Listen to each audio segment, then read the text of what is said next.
Buenas noches, estimados amigos y colegas. Muy buenas noches, México.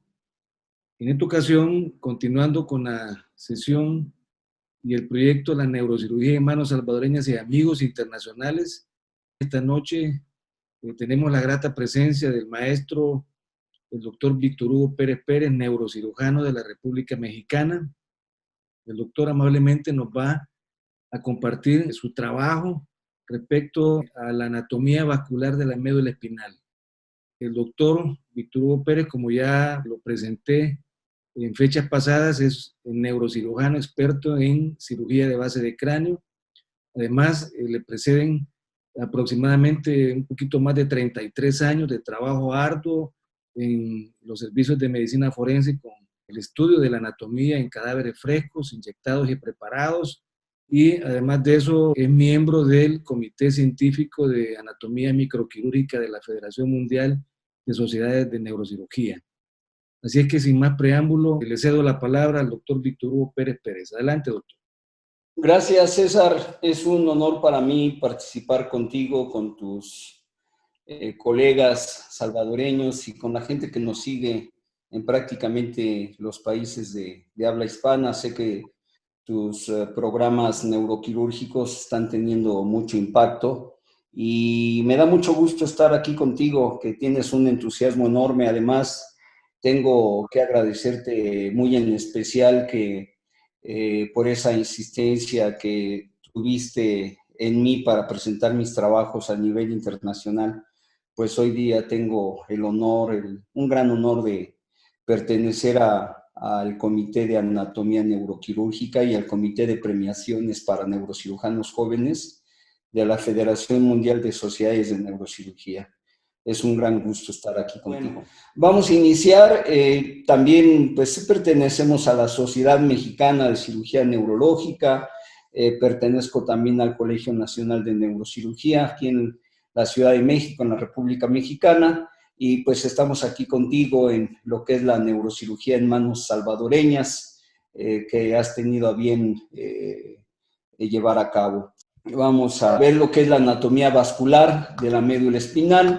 Y bueno, vamos a empezar aquí con una imagen muy bonita de la cara posterior de la médula espinal en su segmento lumbosacro. Tenemos aquí prácticamente la cara posterior, en donde vemos una vena central que viene aquí en la parte posterior de la médula espinal, y después estamos viendo aquí una vena de mayor tamaño, que es prácticamente la que está llevando el mayor flujo o el retorno sanguíneo de la médula espinal en este segmento. A los lados observamos a estas arterias espinales posteriores, a la cual me voy a enfocar aquí de una manera muy especial. Aquí tenemos un video en donde les quiero mostrar a ustedes lo que es la cara posterior de esta médula espinal.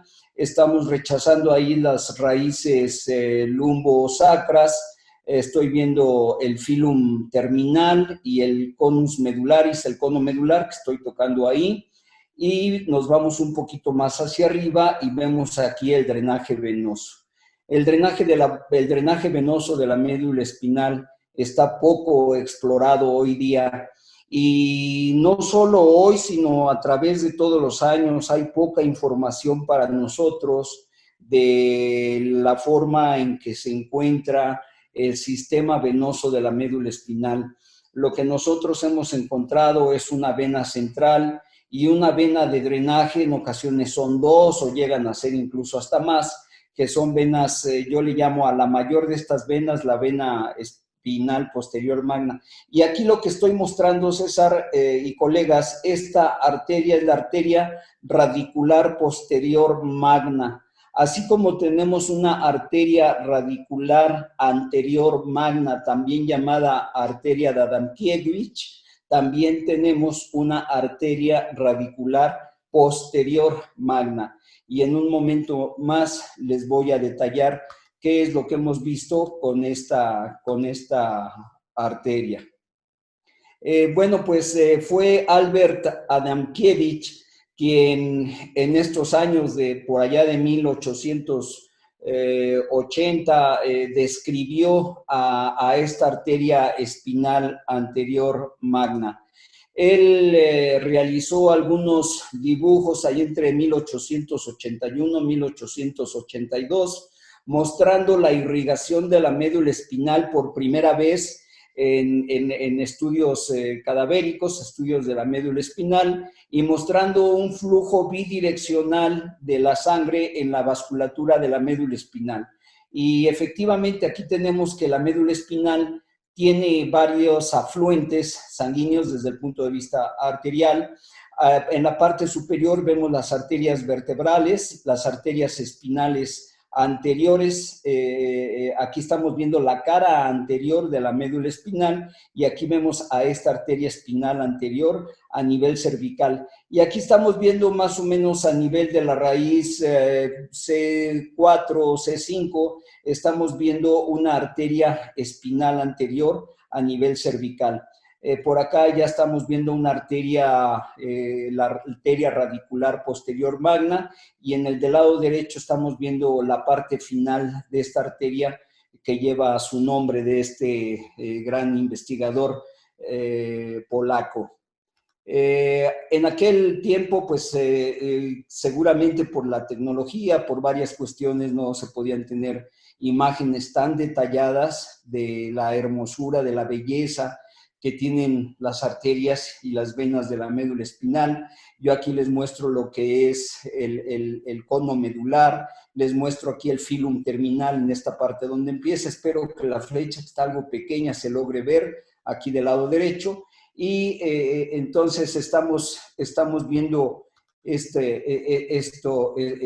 composición de las arterias de la médula espinal. Este es un dibujo de aquel entonces. Adamkiewicz solía inyectar venas y arterias usando ciertas sustancias que contenían amonio, zinc, sulfato de mercurio, un rojo carmín, y para las venas utilizaba el azul de Prusia para el sistema venoso. Hoy día, miren ustedes los cambios que podemos ver inyectando silicón en tejido nervioso, pues que no tenga mucho tiempo. De hecho, lo que nosotros hacemos es, desde hace más de 30 años, tener un permiso especial para trabajar en personas, en cadáveres de personas desconocidas, es decir, son personas que no tienen deudos porque pues son de identidad desconocida.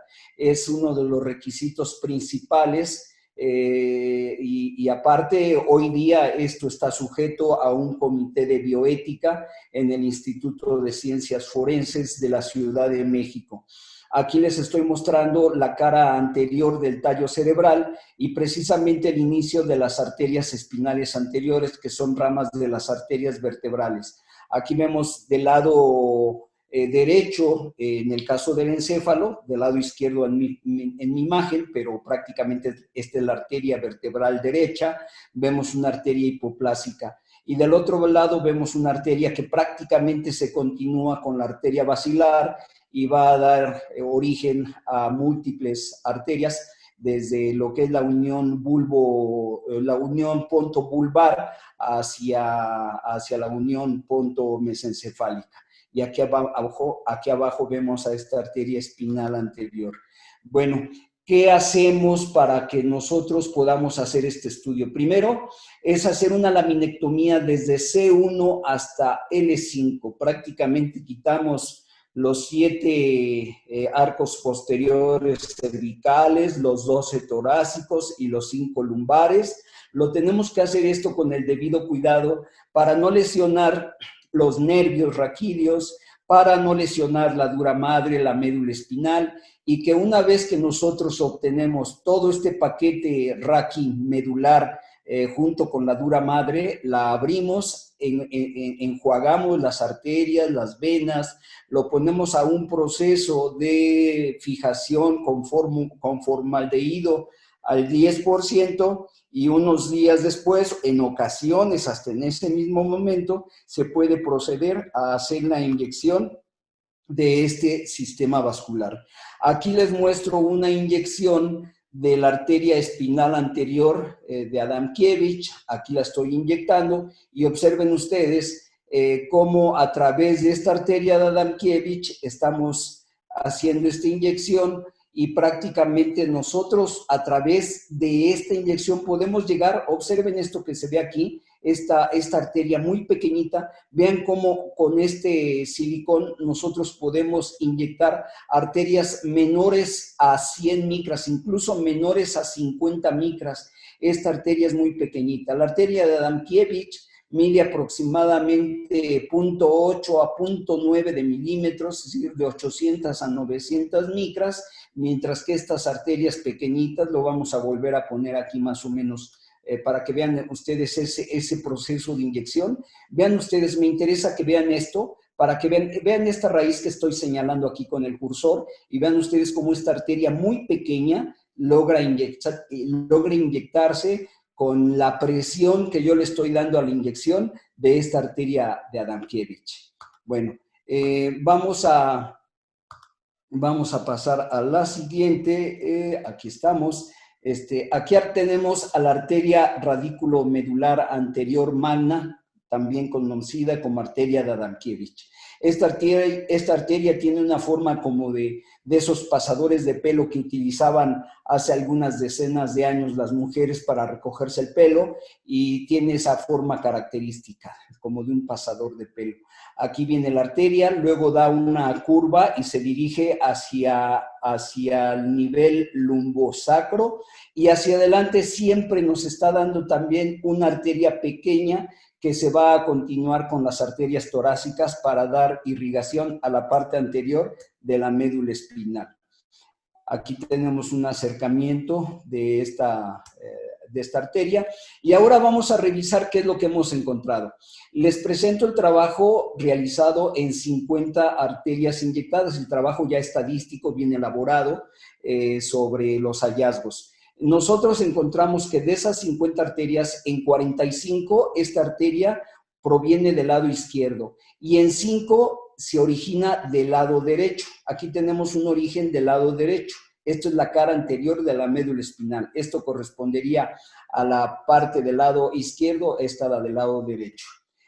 Aquí tenemos el trayecto de esta arteria espinal anterior magna, llamada también de Adamkiewicz. ¿Qué pasa con esta arteria? Bueno, esta arteria se origina a nivel torácico, a nivel de T10, T9. Ahorita vamos a ver la estadística, que es lo que hemos encontrado aquí.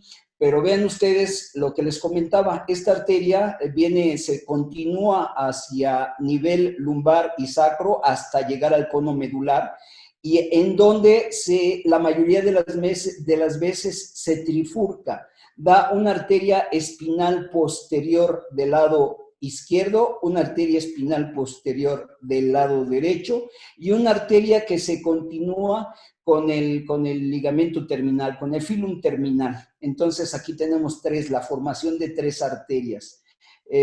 Hacia arriba, esta arteria da una rama que se continúa con la arteria torácica. Aquí vemos del lado derecho en esta imagen, vemos a esta arteria de Adamkiewicz y aquí a nivel del cono medular. ¿Qué tenemos aquí? Existe una gran variabilidad en el calibre de las arterias radículo-medulares, pero siempre vamos a tener arterias radículo-medulares dominantes. ¿Qué quiere decir esto? Que tienen un mayor tamaño, y de estas la más importante es la arteria radicular magna, y que también conocida como la arteria de Adamkiewicz. Esta se origina en la región toracolumbar, generalmente entre T8 y L2 en el 75% de las personas, y tiene un diámetro poco menor a 1 milímetro. Aquí vemos en el lado izquierdo de su pantalla, estamos viendo la cara lateral a nivel del cono medular con esta arteria. Esta sería del lado derecho. Aquí estamos viendo una arteria espinal posterior. Esta arteria espinal posterior va a venir adosada a la cara posterior de la médula espinal, y a esta yo no le llamo arteria radículo-medular. ¿Por qué no le llamo radículo-medular?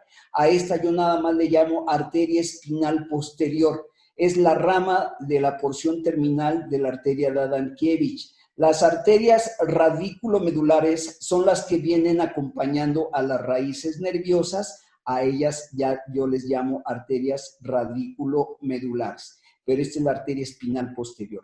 Del lado derecho, aquí tenemos esta imagen, un acercamiento, entonces aquí tenemos esta arteria que es rama de Adamkiewicz y va a formar las arterias espinales posteriores. Una del lado derecho, una del lado izquierdo, y luego vamos a tener una pequeña arteria que se va por el filum terminal.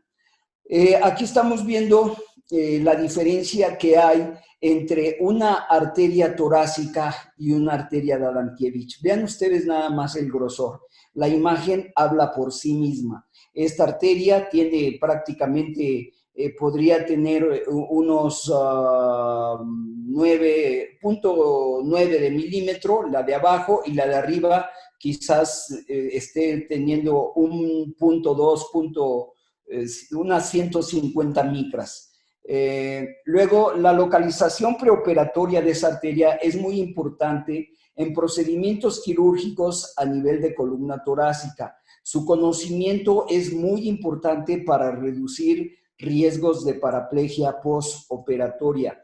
¿Qué tenemos aquí? Vean, esto me parece a mí interesante. De esas 50 médulas estudiadas, esta es donde encontramos el nivel más alto de origen de la arteria de Adamkiewicz. Aquí tengo la unión bulbomedular y aquí empezamos a contar las raíces nerviosas cervicales, que son 8. Entonces estamos C1, C2, C3, C4, C5, C6, C7, C8.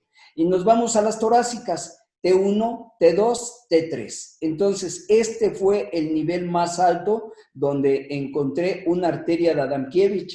Y abajo es muy representativa esta imagen. Vean ustedes el trayecto tan largo que sigue esta arteria espinal anterior, esta arteria radículo-medular espinal anterior magna, también conocida como de Adamkiewicz, desde T3 hasta llegar prácticamente a nivel lumbosacro, hasta el cono medular. Esta es otra imagen, un acercamiento de esta arteria en su porción más alta. Aquí tenemos esta imagen.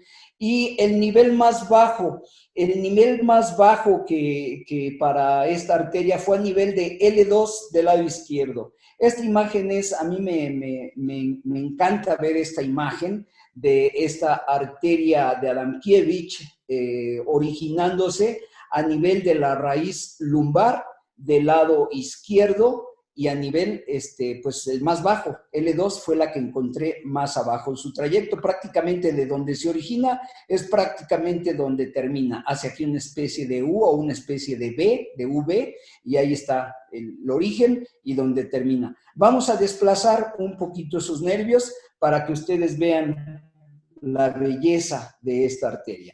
Entonces, aquí lo que hago es desplazar las raíces espinales posteriores. ¿Por qué sé yo que estoy en la cara posterior a este nivel? Porque tenemos aquí el ligamento dentado en la cara lateral. Entonces, esto corresponde a la parte posterior, esto corresponde a la parte anterior. Viene esta arteria de Adamkiewicz, da una rama hacia arriba y hacia abajo, termina a nivel del cono medular y de aquí forma esta arteria espinal posterior. Estas arterias espinales posteriores, cuando son muy pequeñas en diámetro, llegan a reunirse con arterias espinales radiculares magnas. Ahorita más adelante vamos a ver en qué consiste esa arteria espinal radículo-medular posterior magna. Aquí tenemos una tabla en donde vemos a la arteria de Adamkiewicz, de qué lado se origina y el nivel del origen. Como ya lo vieron ustedes, el nivel más alto lo encontramos en T3 del lado izquierdo y el nivel más bajo en L2 del lado izquierdo también. En el lado derecho encontramos 5, 6, 3, 4, 5, 6, 7, 8 arterias localizadas en el lado derecho. Aquí tenemos a nivel de T8 10 arterias y a nivel de T9 13 arterias. Entonces, si a nosotros nos dicen el nivel más frecuente donde se origina la arteria radículo-medular anterior magna de Adamkiewicz es a nivel de T9. Ahora, tenemos también algunos especímenes en donde encontramos varias arterias radículo-medulares anteriores. Aquí tenemos una, aquí tenemos otra. Prácticamente aquí podríamos tener dos. Y tenemos también esta que sería una accesoria muy pequeñita. Entonces, vamos a encontrar nosotros ese tipo de variantes anatómicas en el origen de estas arterias. Ahora, comprender la anatomía vascular de la médula espinal es de suma importancia para la interpretación de imágenes y tratamiento endovascular y quirúrgico de malformaciones vasculares de la médula espinal. Los avances en intervenciones de diagnóstico y terapéuticas han llevado a la necesidad de una comprensión más detallada y específica de la microvasculatura de la médula espinal. En particular, observar las variantes anatómicas que tenemos en el suministro circulatorio de menor calibre a la médula espinal, y ello permite un manejo más personalizado de un paciente en específico. Aquí tenemos la cara posterior de otra médula espinal. Vemos una vena posterior magna, así le estamos nombrando nosotros, porque vemos que hay venas que tienen un grosor muy importante y es donde se lleva a cabo el principal flujo de retorno venoso de la médula espinal. Ahora, esto es bien importante, fíjense. Tenemos que la existencia de una arteria radículo-medular posterior magna tiene un antecedente que ha sido materia de debate, materia de discusión. Varios autores postulan que este vaso existía. Esto fue, por ejemplo, Guillilan, 1958, Las Ortes, por ahí del mismo año, en el 62, en el 65 y hasta Jellinger en el 66. Pero otros investigadores de la anatomía vascular de la médula espinal negaban su existencia. Aquí tenemos, y fue años después, no años atrás. Después de que se describió esta arteria, hubo otros que negaron su existencia. Esto fue por Corbin, por Clemens, por Dinjan en 1970 y todavía Domis en 1980 decían, no, esa arteria no existe.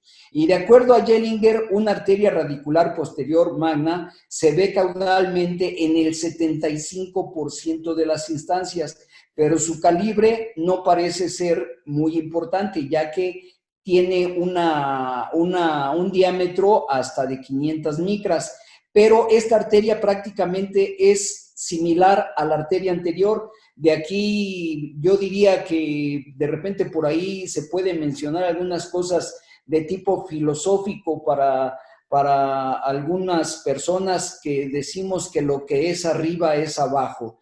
Si lo que es anterior es también posterior, yo aquí lo aplico. Lo que es arriba es abajo. Si arriba encontramos una arteria espinal anterior magna, abajo yo también voy a encontrar otra arteria espinal radículo-medular posterior magna. Y aquí la tenemos, ya no tenemos ninguna duda de su existencia. ¿Qué pasó aquí? Yo empecé a estudiar las arterias de la médula espinal probablemente hace unos 12 años, cuando ya tengo estudiando por más de 30 años arterias y venas del cerebro. Pero en una ocasión me llamó la atención que estaba estudiando yo una médula espinal y observé con cierto detalle a la arteria de Adamkiewicz y dije yo, bueno, ¿y qué pasará si la inyecto? Pues dije, voy a proceder a eso. Cuando yo estaba inyectando este sistema arterial de la médula espinal a través de la arteria de Adamkiewicz, observé que en algunas médulas alcanzaba yo a irrigar esto que observan ustedes aquí. Entonces tenía la conexión aquí de estas arterias y de repente observé que esta arteria, se observaba que una arteria mayor a las otras arterias radículo-medulares. Entonces dije, ah, caray, ¿y esta arteria de qué se trata? Empecé a hacer una mayor observación de esta y me di cuenta que tenemos a una arteria espinal radículo-medular posterior magna. Yo estaba muy entusiasmado y sigo estando entusiasmado. Yo pensé que esta arteria pues prácticamente no había sido descrita. Mi interés en ese momento fue publicarla. Me puse a revisar toda la bibliografía al respecto y llegué hasta hace 50, 60 o 70 años en que algunos investigadores ya la habían observado, pero que otros la habían negado. Y entonces fue cuando me interesó más. En tu congreso, César, que tuviste a bien realizar junto con la Sociedad Salvadoreña de Neurocirugía y que yo disfruté de una manera muy especial porque tuve la oportunidad de compartir con neurocirujanos salvadoreños muy queridos, pues que siempre son muy amistosos, entusiastas, muy estudiosos de la neurocirugía. Ustedes invitaron al doctor Albert Roton, que en paz descanse. Yo me acerqué con él, me acuerdo que yo llevaba por ahí una computadora pues portátil y le enseñé lo que yo estaba haciendo de médula espinal. Le comenté, oiga maestro, mire, usted está estudiando irrigación de médula espinal. Le mostré las imágenes que yo llevaba y me dijo, es un bonito trabajo, dice, pero yo no estudio médula espinal. Yo de la unión cráneo-cervical para arriba. Y entonces cuando él me dijo eso, me entusiasmé más. ¿Por qué me entusiasmé? Porque dije, puedo encontrar algo diferente a nivel de médula espinal. Entonces me puse a trabajar con esto y aquí, por ejemplo, yo les quiero mostrar aquí a una arteria radículo posterior magna, viniendo aquí, originándose en esta raíz nerviosa, viene hacia acá. Vean ustedes el tamaño, esta arteria es muy diferente a otras arterias radículo-medulares que son de un tamaño, pues diría yo, casi insignificante. Entonces tenemos aquí esta arteria radículo-medular, hace aquí una pequeña curva, se va hacia la cara anterior de estas raíces posteriores. Recuerden que aquí estamos viendo la cara posterior y luego posteriormente se vuelve a ir hacia la cara posterior y aquí tenemos esta arteria radículo-medular posterior magna. Vamos a pasar a lo que es la anatomía de esta arteria. En 50 médulas espinales que se inyectaron con látex, identificamos los vasos de pequeño calibre y, por supuesto, a esta arteria también. Se documentó el trayecto, el diámetro, la ubicación de esa arteria radículo-medular y entonces llegamos también a estudiarla de una manera que yo creo muy interesante. En este espécimen nosotros separamos a las raíces nerviosas de la cara posterior y vean ustedes aquí cómo esta arteria, en esta parte de aquí, esta arteria es una rama de la arteria de Adamkiewicz. Aquí a nivel del cono medular forma esta arteria espinal posterior y esta arteria espinal posterior se une a la arteria radículo-medular posterior magna para formar este circuito de sangre, esta anastomosis muy importante entre la arteria de Adamkiewicz, espinal posterior, y la arteria radículo-medular, radículo-medular cuando llega a esta parte de la médula espinal. Entonces, por supuesto que esto es muy importante reconocer esta anatomía para los cirujanos que en algún momento dado tenemos que trabajar tumores que se encuentran localizados y cercanos a esta arteria. Siempre tenemos que buscar no dañarla, no lesionarla para evitar daños a la médula espinal. Aquí vemos el ligamento dentado, vemos a estas raíces espinales posteriores, la cara lateral de la médula espinal, vemos aquí el cono medular y aquí observamos estas arterias. Vamos a ver Let me show you in this video. Vamos a ver esta imagen. Aquí estoy viendo yo arterias muy pequeñas, arterias radículo-medulares muy pequeñitas, pero en un 75-80% siempre va a haber hay una que hace la diferencia. Esta que hace la diferencia es la arteria radicular posterior magna. Vean ustedes el tamaño de esta arteria radicular y estas arterias radículo-medulares muy pequeñas, que miden quizás menos de 50 o 40 micras. Son extraordinariamente pequeñas. Aquí abajo obsérvenlas ustedes. Entonces, cuando vemos una que hace la diferencia en tamaño frente a todas las demás, decimos, estoy en presencia de la arteria radicular posterior magna. Vamos a ver aquí otra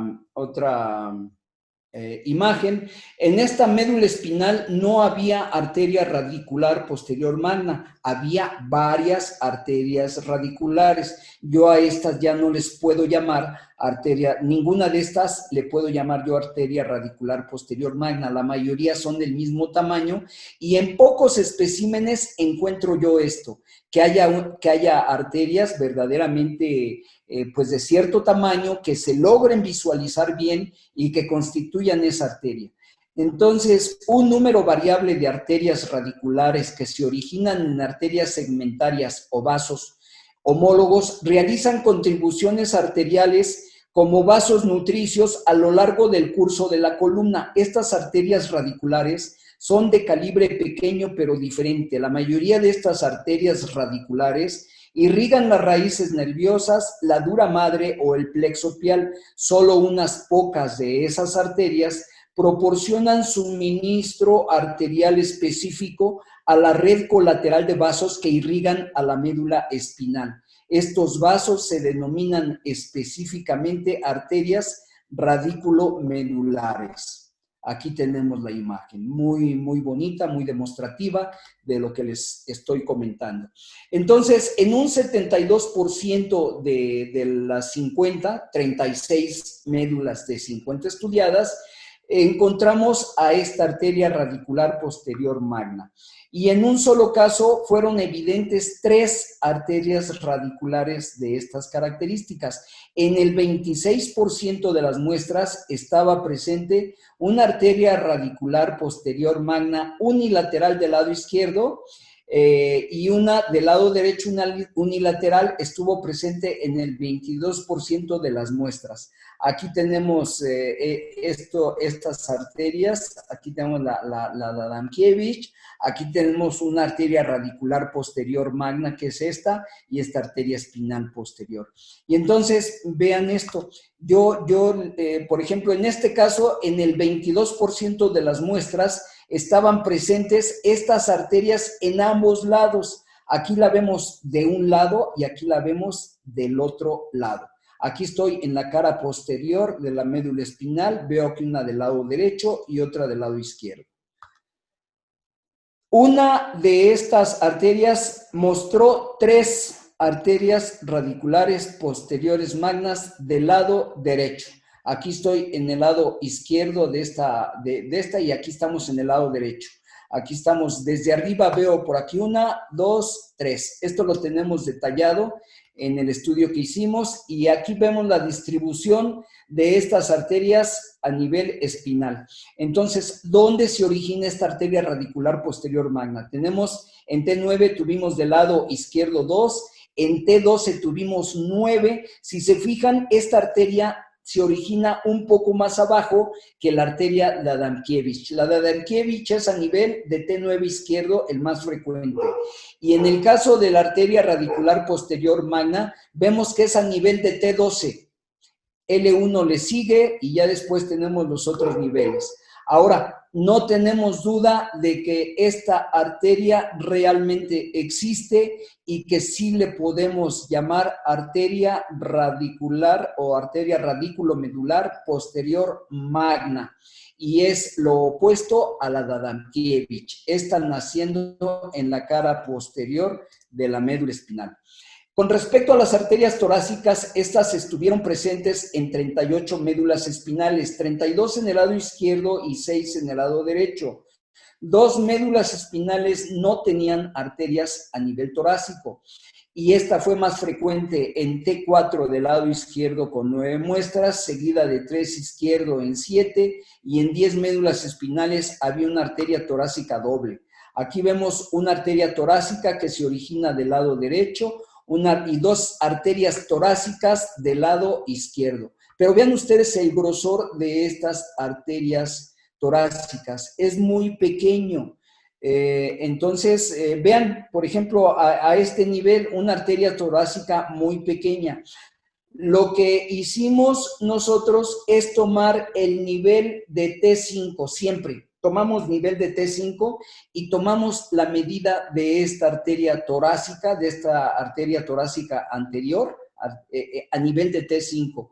Y encontramos varias cuestiones. Miren, el estrechamiento del segmento torácico de la arteria espinal anterior tiene un diámetro promedio de 0.33 milímetros y que puede ir de 0.17, 170 micras, a 530 micras. Y esto siempre lo hicimos a nivel torácico 5. Entonces, siempre ubicamos el origen de la raíz torácica a nivel en el 5.º nivel, y ahí tomamos la medida de esa arteria.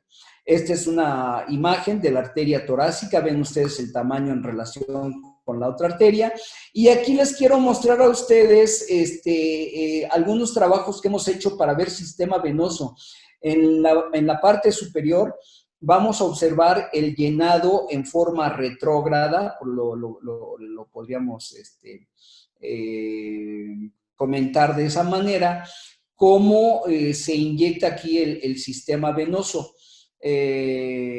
Tenemos ahí la cara posterior de esta médula espinal y se observa el trayecto que siguen estas venas. Adamkiewicz mencionó el sistema venoso, pero a él le pareció que el patrón anatómico, el patrón de la formación de las venas de la médula espinal era muy inespecífico, y efectivamente es muy inespecífico. Hay que dedicarle un poco más de tiempo para tratar de encontrar, de dilucidar un poco más sobre el sistema venoso, porque las variantes en ocasiones llegan a ser muy importantes.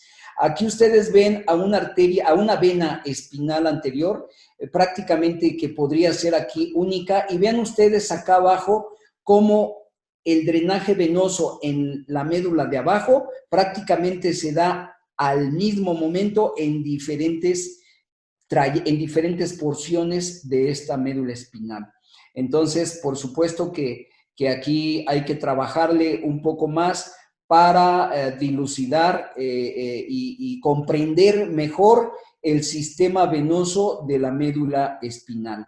Lo que sí yo encuentro con más frecuencia es que casi siempre encontramos una vena dominante, que le llamo yo una vena espinal posterior magna. Y vean ustedes, aquí la tenemos. Entonces, ahora nosotros queremos estudiar 100 médulas espinales, estudiar el sistema venoso de esto para establecer un patrón anatómico que nos permita comprender más el sistema venoso de la médula espinal. Aquí tenemos una vena espinal anterior magna, ustedes lo observan aquí de este lado. Estas venas pueden llegar a tener un diámetro de 0.8 milímetros, pero vean el rango que tienen de 0.46 hasta 1.32 milímetros. Entonces, por supuesto que es mucho más grande que la arteria. Ahí tenemos un acercamiento de estas venas espinales. Aquí tenemos otra imagen de esta vena acompañando, estas son las de la cara anterior. Nosotros tenemos que estudiar las venas de la cara anterior y las de la cara posterior y tratar de comprender más a estas venas. Estas, por ejemplo, aquí me están haciendo una especie como de remolino, estas venas. Entonces vamos a ver cuántas venas de 100 hacen remolino y en cuántas encontramos otro tipo de patrones en relación a la médula espinal. Por ejemplo, vean ustedes, Este patrón de formación de la médula espinal, de patrón venoso, no es muy común, y aquí vean ustedes cómo lo estamos observando. Aquí estoy haciendo una disección de la aracnoides de la cara posterior de la médula espinal. Y aquí, ¿qué podemos observar? ¿Qué podemos tener de ventaja desde el punto de vista quirúrgico en esta imagen, en este video que les estoy mostrando? La más importante es, y esta es la cara posterior de la médula espinal, como les estoy mostrando aquí, vean ustedes la disección aquí que hago de la cara posterior de la médula espinal, y cómo la disección de en esta parte de aquí de la cara posterior encuentro yo más bridas, está más adherida la aracnoides a esta parte de la médula espinal. A final de cuentas, la mayoría de los abordajes, en un gran porcentaje, lo que hacemos, pues es abordar a lesiones a nivel de médula espinal por la cara posterior. Entonces, en cara posterior, la aracnoides está más adherida que en la cara anterior. Esta es la cara anterior, y vean ustedes cómo prácticamente la disección se hace extraordinariamente fácil en lo que es la cara anterior. Entonces, ese punto hay que considerarlo, que en la cara anterior es mucho más fácil el manejo de la aracnoides que en la cara posterior. Vamos a pasar a la siguiente imagen. Vean ustedes aquí una formación de las venas, un conglomerado venoso que podríamos nosotros malinterpretar como una malformación venosa, pero en realidad no lo es simple y sencillamente una variante anatómica en la formación de las venas espinales. Entonces, esto no es una malformación. Parece, pero no lo es. Dentro de las conclusiones, entonces, tenemos que esta arteria radicular posterior magna está presente de manera concluyente en la mayoría de los individuos. Comprender la intrincada anatomía y sus variaciones es fundamental para abordar malformaciones vasculares de la médula espinal, para tener una mejor comprensión de la circulación de la médula espinal y disminuir los riesgos en procedimientos quirúrgicos, endovasculares, espinales y aórticos. Tuve yo la fortuna de publicar este artículo que se llama Anatomía de la arteria radículo-medular posterior magna, con el doctor Juha Hernesniemi, con el doctor Juan Small, y nos lo aceptaron en el American Journal of Neuroradiology en diciembre del 2019, apenas hace unos 8 o 9 meses, y se comunicaron conmigo los editores de esta revista y me pedían autorización para que una de las fotografías que mandamos para la publicación la pudieran ellos publicar en su portada principal, en la primera de forros. Pues la verdad que no había mucho que decir al respecto. Por el contrario, me sentí muy a gusto con que nos pidieran esto, y esta revista de diciembre salió con la portada principal, con uno de los trabajos que nosotros hicimos. Con esta imagen termino, viendo la cara lateral de la médula espinal con una importante anastomosis de las arterias, lo que, a diferencia del cerebro, en el cerebro sabemos que la mayoría de ellas son arterias terminales. A nivel de médula espinal tenemos una anastomosis muy rica, tanto en la cuestión arterial como en la cuestión venosa. Terminamos con esto, César, y me da la verdad una gran satisfacción que me hayas invitado a tu programa, de los primeros lugares donde yo empecé a salir y a pues, disertar algunas pláticas de anatomía quirúrgica de diferentes partes del sistema nervioso, pues fue precisamente en República del Salvador. No sé cuántas veces me tocó ir por allá, César, no estoy acostumbrado a llevar rígidamente las cuentas, pero seguramente estuvieron entre 8 a 10 ocasiones que tuve el gran gusto de estar en República del Salvador. Contigo, con tus colegas neurocirujanos, y de verdad que les tengo un gran cariño, un gran aprecio a los neurocirujanos salvadoreños. En especial a ti, César, que eres muy entusiasta para estar día a día trabajando y llevando información que puede ser útil no solo a los neurocirujanos de hoy en día, sino a los que vienen formándose en esta difícil disciplina de la medicina. Muchísimas gracias por esta honrosa invitación, estimado y querido amigo. Excelente, doctor Víctor Hugo Pérez. Maravillosas imágenes y el trabajo que usted ha desarrollado, inédito, pues, porque, como usted muy bien lo mencionó al principio, desde hace mucho más tiempo atrás ya habían sido descritas esta anatomía vascular, pero luego vinieron otros anatomistas que negaron pues su existencia, pero ahora con trabajos como el suyo, ahora en la actualidad en pleno siglo XXI, en donde ya podemos tener imágenes tan hermosas como la que nos acaba de mostrar, ya tenemos la plena certeza de que efectivamente la anatomía de esta arteria en especial existe, pues, ¿verdad?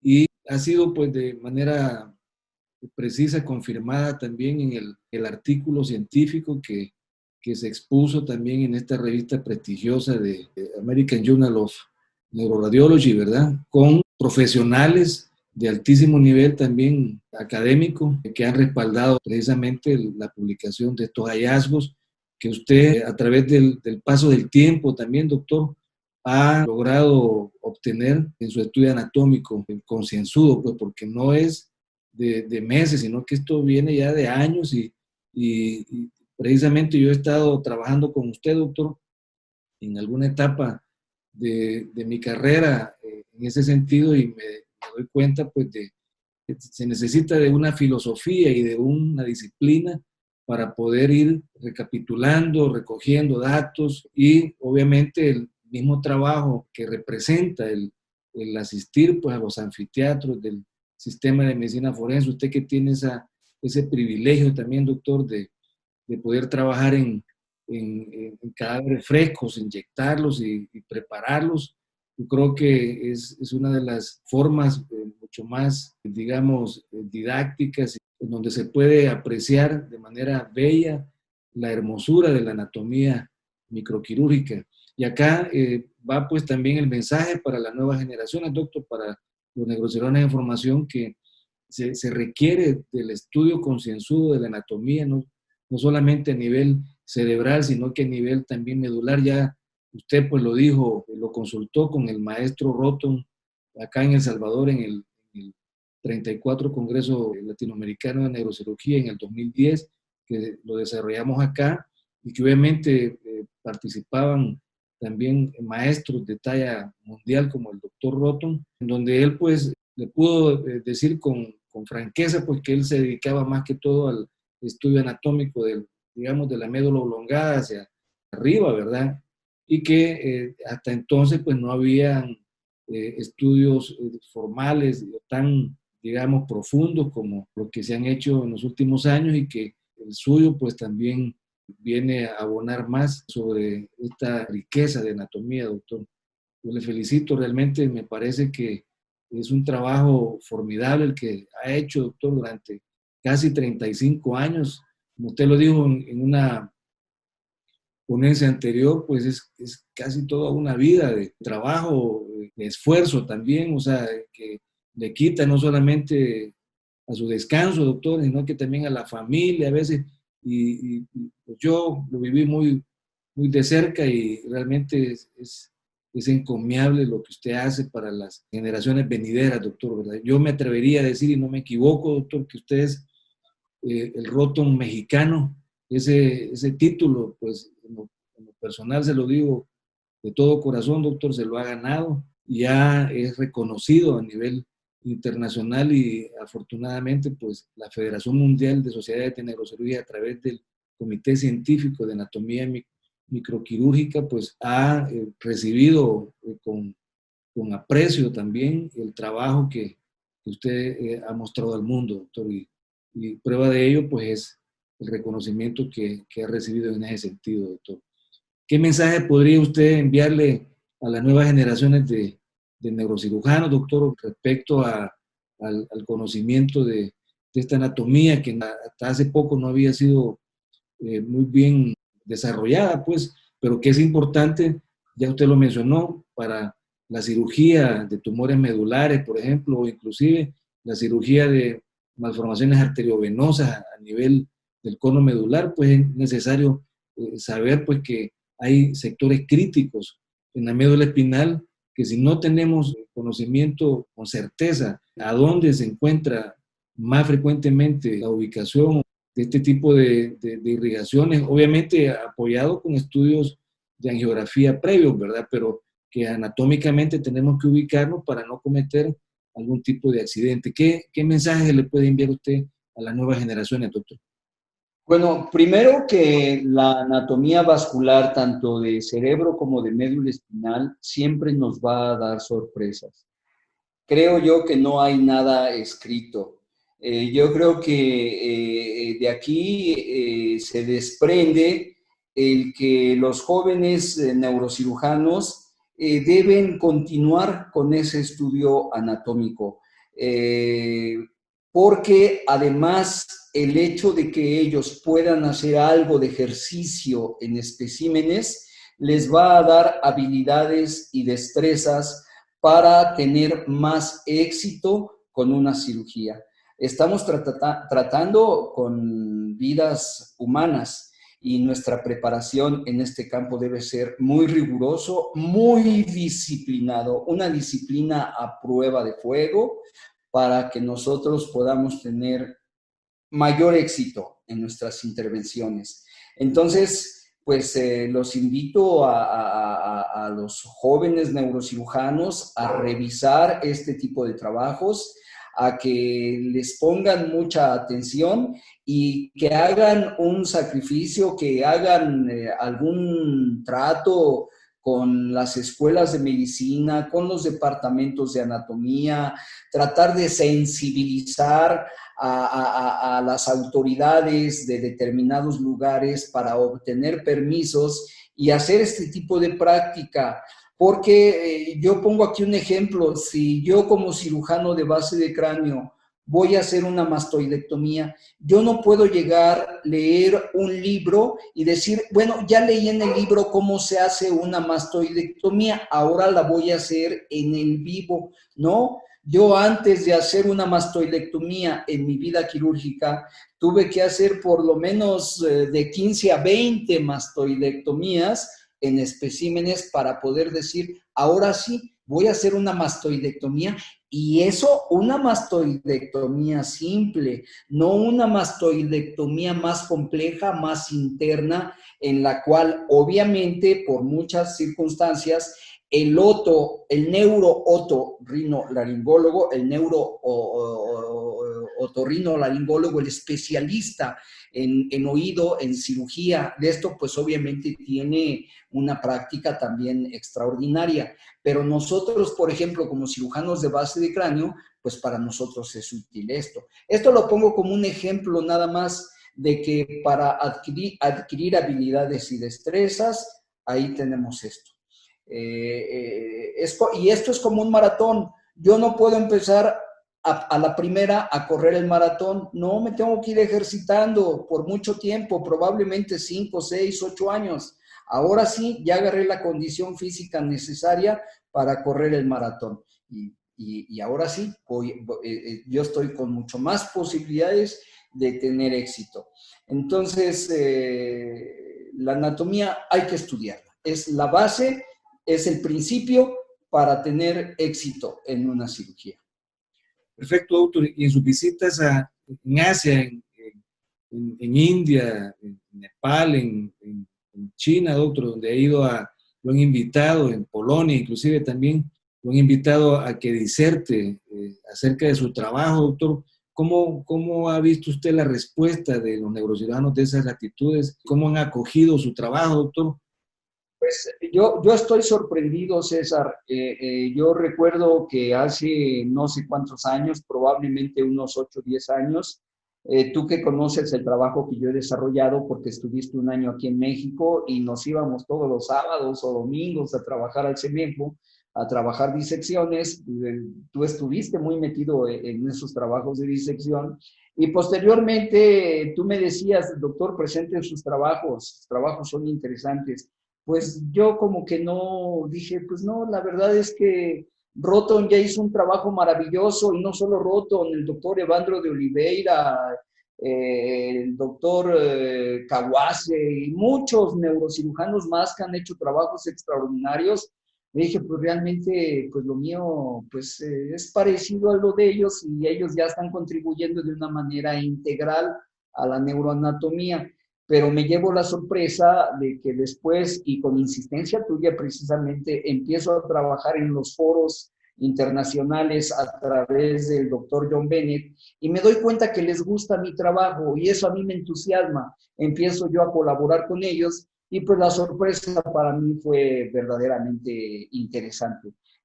De que a neurocirujanos de talla mundial, probablemente de los 15 mejores neurocirujanos del mundo, o por ejemplo el doctor Juha Hernesniemi, cuando él observó mi trabajo, me dijo, doctor Víctor Hugo Pérez, usted tiene un trabajo muy interesante, délo a conocer, trabaje, siga trabajando en esto.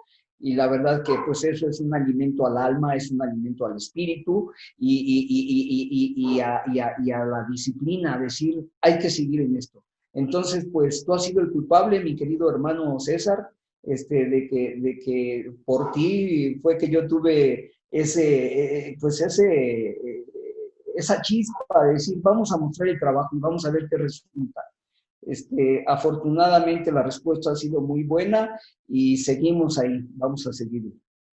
Excelente, doctor. A veces solo necesitamos una oportunidad, pero realmente todo el trabajo que usted tiene respalda grandemente la experiencia que tiene y los estudios, doctor, y eso habla por sí solo en cualquier parte, pues. Yo me imagino que ese trabajo es el que abre puertas, doctor, y eso es lo que usted necesita, porque con este tipo de iniciativas, obviamente vamos a poder nosotros los neurocirujanos tener mejor conocimiento y ofrecer también mejor calidad de servicio a nuestros pacientes, porque eso es lo importante, pues no hay como tener conocimiento, no hay como tener la ubicación anatómica, espacial de las estructuras para poder ofrecer el mejor servicio al paciente y evitar, obviamente, secuelas neurológicas, doctor.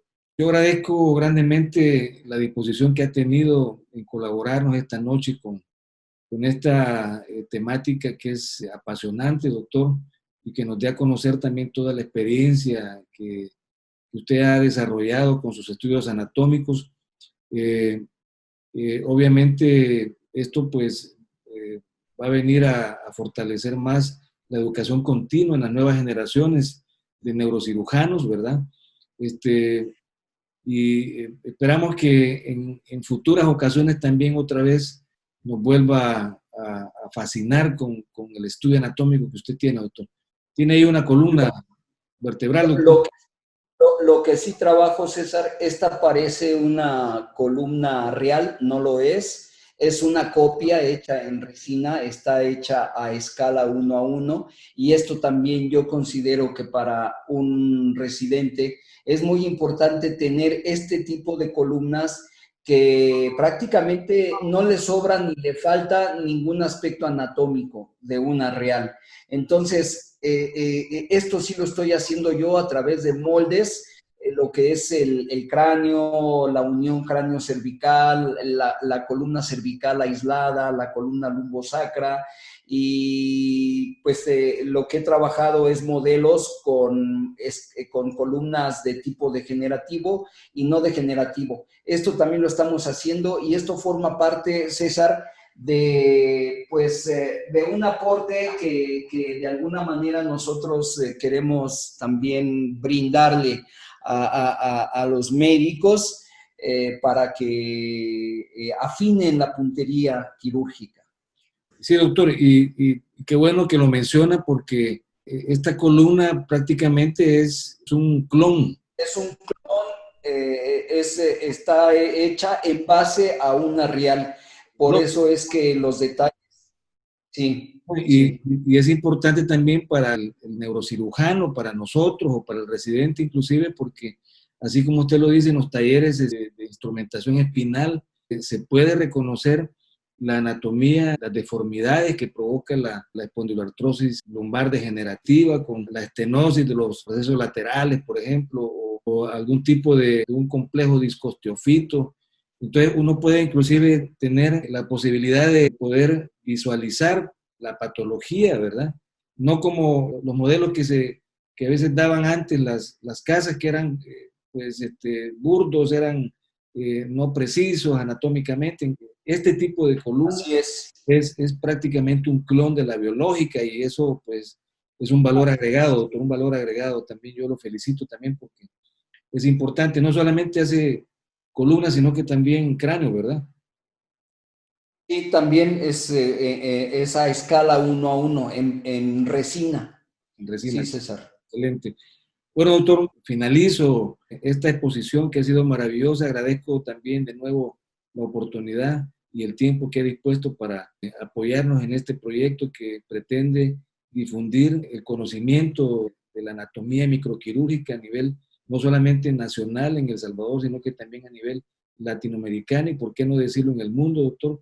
Usted ya es alguien reconocido a nivel mundial también. Muchas sociedades en el mundo pues reconocen el trabajo que usted ha desarrollado. Muchas gracias por el tiempo dispuesto esta noche, doctor. Al contrario, César, me siento honrado de haber sido invitado para platicar esto. Muchísimas gracias. Excelente. Buenas noches, doctor. Se cuida mucho. Buenas noches, César.